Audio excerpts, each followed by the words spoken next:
Hello दोस्तों, राधे राधे। आप सभी को नागपंचमी पर्व की हार्दिक शुभकामनाएं। आज हम आपको बहुत ही स्पेशल सी पौराणिक कथा सुनाएंगे नागपंचमी की। आप सभी लोग ये कथा सुनिए और आनंद लीजिए। अगर कथा अच्छी लगे तो कमेंट करके भी बताइए। चैनल को सब्सक्राइब करिए, बेल आइकन को प्रेस करके हमारी वीडियो को लाइक करें, शेयर करें।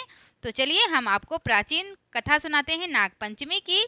प्राचीन काल में एक सेठ जी के 7 पुत्र थे। सातों का विवाह हो चुका था। सबसे छोटा जो उनका पुत्र था, उसकी पत्नी बड़ी श्रेष्ठ थी, विदुषी और सुशील थी। उसके भाई नहीं थे। एक दिन बड़ी बहू ने घर लीपने के लिए पीली मिट्टी लाने के लिए सभी बहुओं को साथ चलने को कहा।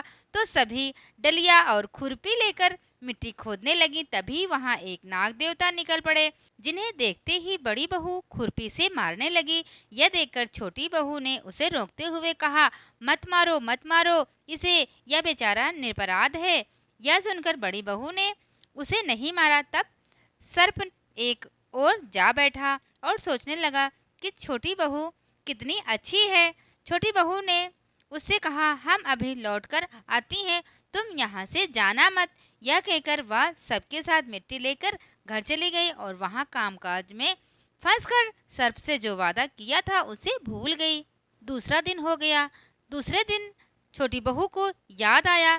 तब वह सबके साथ लेकर वहां पहुंच गई और सर्प को उसी स्थान पर बैठा देखकर बोली, सर्प भैया नमस्कार। सर्प ने कहा, तू भैया कह चुकी है इसलिए तुझे छोड़ देता हूँ, नहीं तो झूठी बात कहने के कारण तुझे मैं अभी डस लेता। वह बोली, भैया मुझसे भूल हो गई, उसकी मैं क्षमा मांगती हूँ। तब सर्प बोला, अच्छा तू आज से मेरी बहन हुई और मैं तेरा भाई, तुझे जो मांगना है मुझसे मांग लेना। वह बोली, भैया मेरा कोई नहीं है, अच्छा हुआ जो तू मेरा भाई बन गया। कुछ दिन व्यतीत होने पर वह सर्प मनुष्य का रूप रखकर उसके घर आया और बोला कि मेरी बहन को भेज दो। सबने कहा कि इसके तो कोई भाई नहीं था।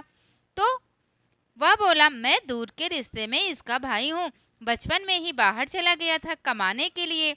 उसके विश्वास दिलाने पर घर के लोगों ने छोटी बहू को उसके साथ भेज दिया। उसने मार्ग में बताया कि मैं वही सर्प हूँ, इसलिए तुम डरना नहीं और जहाँ चलने में कठिनाई हो वहाँ मेरी पूंछ पकड़ लेना। उसने कहे अनुसार ऐसा ही किया और इस प्रकार वह उसके घर पहुँच गई। वहाँ के धन ऐश्वर्य को देखकर वह चकित रह गई। एक दिन सर्प की माता ने उससे कहा, मैं एक काम से बाहर जा रही हूँ, तू अपने भाई को ठंडा दूध पिला देना। उसे यह ध्यान नहीं रहा और उसने गर्म दूध पिला दिया। गर्म दूध पिलाने के कारण सांप का मुंह जल गया। यह देखकर उसकी माता बहुत क्रोधित हुई, परंतु सर्प के समझाने पर वह शांत हो गई। तब सर्प ने कहा कि बहन को अब उसके घर भेज देना चाहिए। तब सर्प और उसके पिता ने उसे बहुत सा सोना चांदी जवाहरात वस्त्र आभूषण आदि देकर उसके घर पहुंचा दिया। इतना ढेर सारा धन देखकर बड़ी बहू ने ईर्ष्या से कहा, भाई तो बड़ा धनवान है, तुझे तो उससे और भी धन लाना चाहिए था। सर्प ने यह वचन सुना तो सब वस्तुएं सोने की लाकर दे दी। यह देखकर बड़ी बहू ने कहा, इन्हें झाड़ने की झाड़ू भी तो सोने की ही होनी चाहिए। तब सर्प ने झाड़ू भी सोने की लाकर रख दी। सर्प ने छोटी बहू को हीरा मणियों का एक अद्भुत हार दिया। उसकी प्रशंसा उस देश की रानी ने भी सुनी और वह राजा से बोली कि सेठ की छोटी बहू का हार यहाँ आना चाहिए। राजा ने मंत्री को हुक्म दिया कि उससे वह हार शीघ्र ही छीन लिया जाए। मंत्री ने सेठ जी से जाकर कहा कि महारानी जी छोटी बहू का हार पहनेंगी, वह उससे लेकर मुझे दे दो। सेठ ने डर के कारण छोटी बहू से हार मांग कर दे दिया। छोटी बहू को यह बात बहुत बुरी लगी। उसने अपने सर्प भाई को याद किया और आने पर प्रार्थना की, भैया रानी ने हार छीन लिया है, तुम कुछ ऐसा करो कि जब वह हार उसके गले में रहे तब तक के लिए सर्प बन जाए और जब वह मुझे लौटा दे तब हीरो और मणियों का हार हो जाए। सर्प ने ठीक वैसा ही किया। जैसे ही रानी ने हार पहना वैसे ही वह सर्प का बन गया। सर्प के जैसा उसके गले में पड़ गया। यह देखकर रानी चीख पड़ी और रोने लगी। यह देखकर राजा ने सेठ के पास खबर भेजी कि छोटी बहू को तुरंत भेजो। सेठ जी डर गए कि राजा ने जाने क्या करेंगे, वो मुझे क्यों बुला रहे हैं।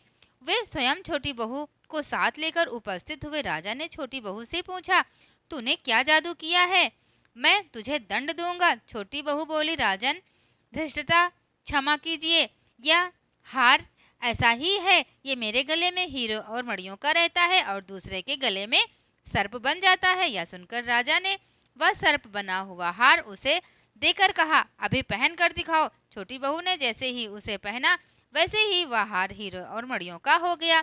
यह देखकर राजा को उसकी बात पर विश्वास हो गया और उसने प्रसन्न होकर उसे बहुत सी मुद्राएं भी पुरस्कार में दी। छोटी बहू पुरस्कार लेकर अपने घर लौट आई। उसके धन को देखकर बड़ी बहू ने ईर्ष्या के कारण उसके पति को सिखाया कि छोटी बहू के पास कहीं से धन आया है। यह सुनकर उसके पति ने अपनी पत्नी को बुलाकर कहा, ठीक ठीक बता कि ये धन तुझे कौन देता है। फिर से छोटी बहू ने नाग देवता को याद किया। नाग देवता तुरंत प्रकट हो गए और कहने लगे, यदि मेरी धर्म बहन के आचरण पर संदेह प्रकट करेगा तो मैं उसे खा लूंगा। यह सुनकर छोटी बहू का पति बहुत प्रसन्न हुआ और उसने सर्प देवता का बड़ा सत्कार किया। उसी दिन से नागपंचमी का त्यौहार मनाया जाता है और स्त्रियां सर्प को भाई मानकर उसकी पूजा करती हैं। दोस्तों, आई होप ये वीडियो आपको पसंद आई होगी, ये कहानी आपको अच्छी लगी होगी। अगर अच्छी लगी हो तो मुझे ज़रूर बताइएगा। हम फिर मिलते हैं नेक्स्ट वीडियो में। वीडियो को पूरा देखने के लिए आप सभी का बहुत बहुत धन्यवाद।